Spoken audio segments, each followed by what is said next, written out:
We're here to discuss the growing crisis in Venezuela. The socialist dictatorship of Nicolas Maduro has inflicted terrible misery and suffering on the good people of that country. This corrupt regime destroyed a thriving nation by imposing a failed ideology that has produced poverty and despair everywhere it has been tried. To make matters worse, Maduro has defied his own people, stealing power from their elected representatives to preserve his disastrous rule. The Venezuelan people are starving, and their country is collapsing. It was one of the wealthiest countries in the world for a long period of time, and now the people are starving and the country is collapsing. Who would think that's possible? Their democratic institutions are being destroyed. The situation is completely unacceptable.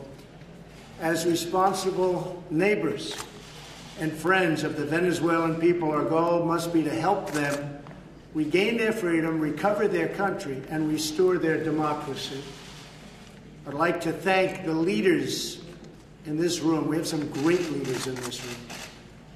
I want to thank them for condemning the regime and to providing the vital support to the Venezuelan people. Most of the media, the press, a lot of other leaders have no idea the tremendous job that the people, without exception, in this room are doing as leaders of their country in helping the people of Venezuela. And I can tell you, we really appreciate it, and the world really appreciates it. So thank you all very much. We appreciate that so much. The United States has taken important steps to hold the regime accountable. We are prepared to take further action if the government of Venezuela persists on the path to imposing authoritarian rule on the Venezuelan people.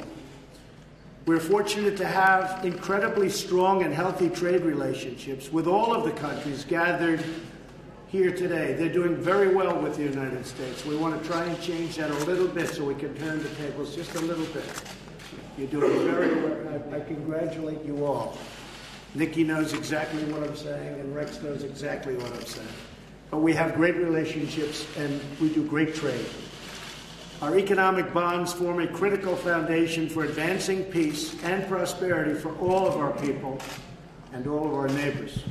I ask every country represented here to be prepared to do more to address this unbelievably serious crisis. We call for the full restoration of democracy and political freedoms in Venezuela, and we want it to happen very, very soon.